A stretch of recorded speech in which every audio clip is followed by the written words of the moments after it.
So hey everyone and welcome to my YouTube channel Snowbirds biology. तो आज का जो हमारा लेक्चर है दैट्स अबाउट किंगडम मोनिरा।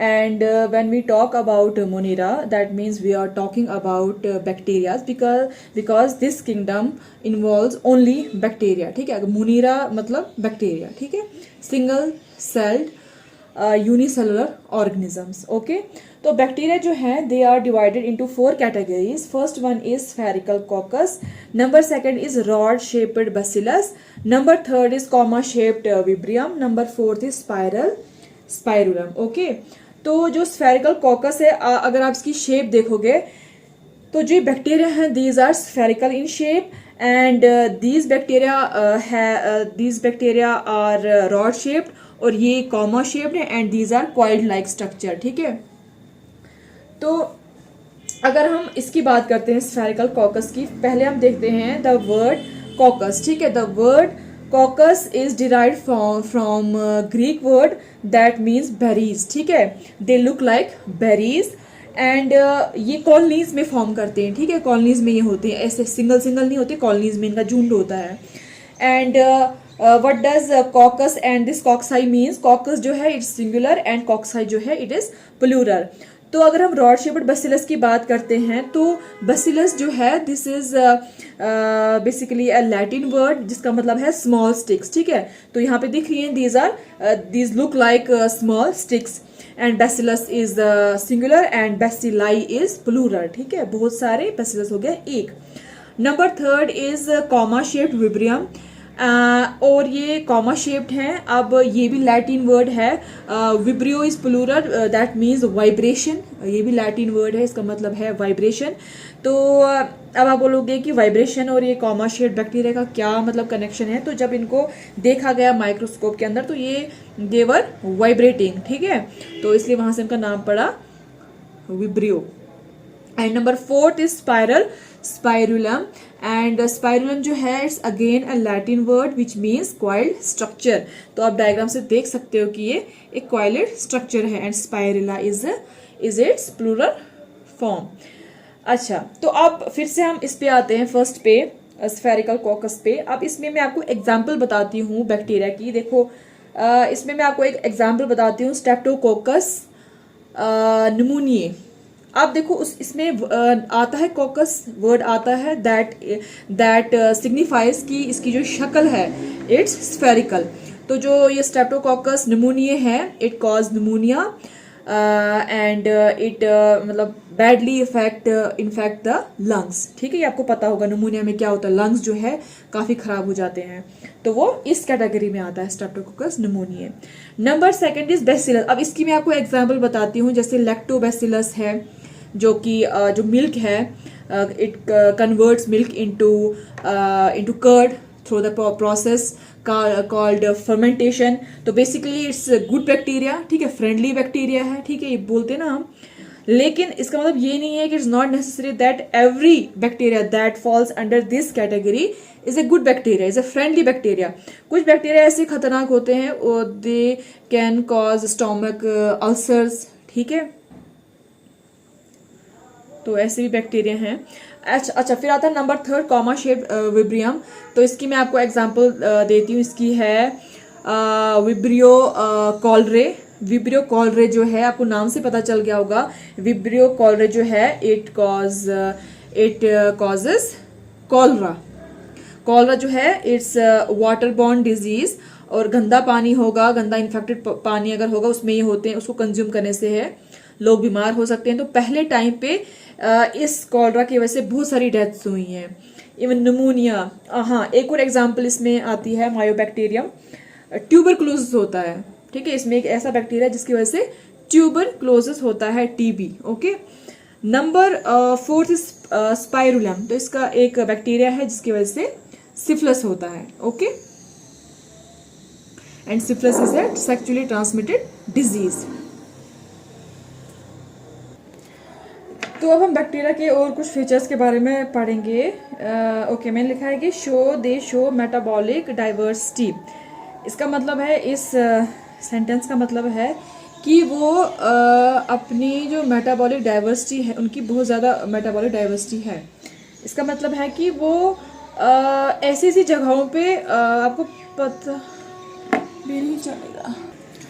तो जो बैक्टीरिया है वो ऐसी ऐसी जगहों पे, मतलब इतने एक्सट्रीम जगहों पे होते हैं कि मतलब आप एक्सपेक्ट नहीं करोगे। मतलब वो स्नो में होंगे, डेजर्ट में होंगे, जो जहाँ पे वैल्कोनो होता है, जहाँ से वो लावा फटता है पहाड़ों में, उनके आसपास वहाँ पे प्रेजेंट होंगे। एसिडिक कंडीशंस में होंगे, जहाँ पे एक्सट्रीम सैलाइन कंडीशन होगी, मतलब जहाँ पे सॉल्ट की कंसंट्रेशन ज़्यादा होती है तो वहाँ पे प्रेजेंट होंगे। पीएच जहाँ पे ज़्यादा होगा वहाँ पे, या कम ज़्यादा वहाँ पे होंगे। तो इसलिए इसका मतलब है कि, और इन कंडीशंस में आप देखो, इन कंडीशंस में अगर वो रह रहे हैं, दैट मीन्स कि वो अपना, उन्होंने खाने पीने का अपना इंतज़ाम किया होगा, क्योंकि अल्टीमेटली जितने भी लिविंग ऑर्गेनिज्म है वो तभी जिंदा रह सकते हैं जब खाना अवेलेबल होगा। तो दैट मीन्स कि अपना खाना कहीं ना कहीं से वहाँ से वो निकाल रहे हैं, अपने जो न्यूट्रिएंट्स है वो मतलब कहीं ना कहीं से वो अपना जुगाड़ कर रहे हैं। तो इसी का मतलब है कि वो मेटाबॉलिक डाइवर्सिटी, उनके पास बहुत सारे ये मतलब अपने खाने पीने के जो तरीके हैं वो काफ़ी डिफरेंट है, इसलिए वो अलग अलग जगहों पे वो रह सकते हैं। वो क्या है, देखो ऑटोट्रॉफिक कुछ बैक्टीरिया हैं वो अपना खाना खुद बनाते हैं, ठीक है। लेकिन देखो जैसे प्लांट्स है वो फोटोसिंथेसिस से बनाते हैं, ठीक है, तो hence they are called phototrophic, but they can make their food by two ways, chemosynthetic and photo, ठीक है, कीमोसिंथेटिकली एंड फोटोसिंथेटिकली। कीमो का मतलब होता है कि वहाँ पे आपको सनलाइट की ज़रूरत नहीं पड़ेगी, आप जो है सनलाइट के बगैर जो है, जो वहाँ आसपास इनऑर्गेनिक जो, क्योंकि इनऑर्गेनिक मटेरियल तो हर जगह ऑलमोस्ट होगा वो, ठीक है, वहाँ से जो है अपना जो न्यूट्रिएंट्स वहाँ से वो ले आते हैं। क्योंकि मैं आपको एक बात बताती हूँ, जैसे डीप ओशंस जहाँ पे सनलाइट जो है, क्योंकि सनलाइट जो है उसका जो पेनिट्रेशन है वो एक लिमिट होता है, उस लिमिट के बाद बिल्कुल अंधेरा होता है, तो उस अंधेरे में जो है बैक्टीरिया पाए गए हैं। तो वो रीज़न वही कि वहाँ पे वो जो इनऑर्गेनिक जो वहाँ पे मैटर है वहाँ से वो अपना खाना जो है कंज्यूम करते हैं, ठीक है। एंड फोटो में आपको पता ही है कि वो सनलाइट से, जैसे प्लांट्स में होता है, बस वैसे ही सनलाइट से इनके अंदर क्लोरोप्लास्ट भी प्रेजेंट होता है, जैसे साइनोबैक्टीरिया हो गया, ठीक है।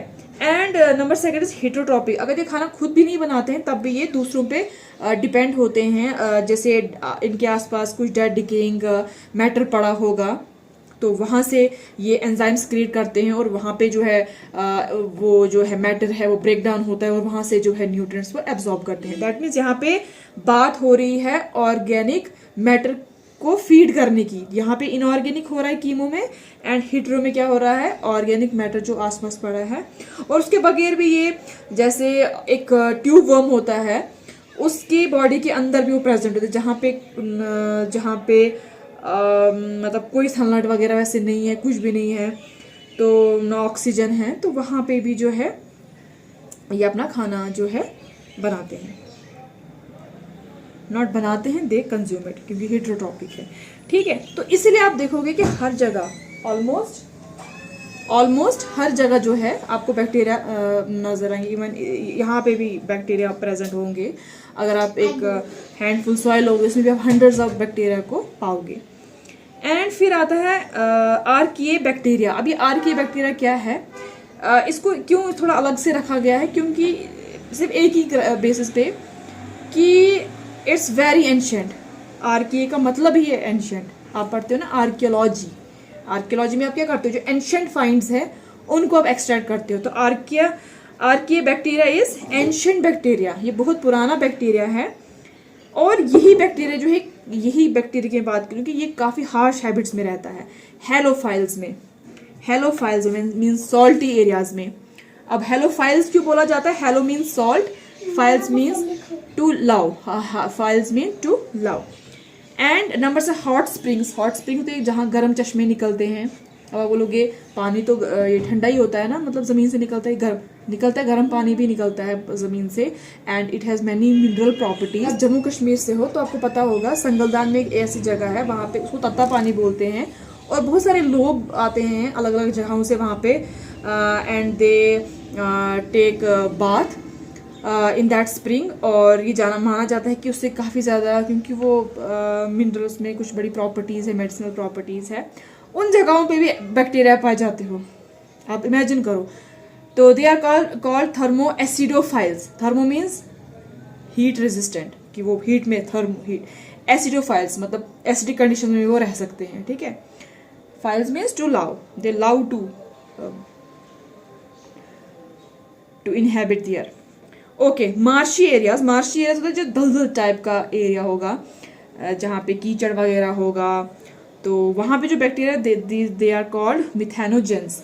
अब देखो मिथेनोजेंस के बारे में आपको मैं एक और बात बताती हूँ। मिथेनोजेंस जो है ये बैक्टीरिया का नाम है, okay. And these are also found in, तो ये रूमिनेंट्स में भी, these are also found in ruminants. And what are ruminants? These are basic, जो काउज होती हैं, बफलो, शीप, गोट, उनको रूमिनेंट्स कहते हैं।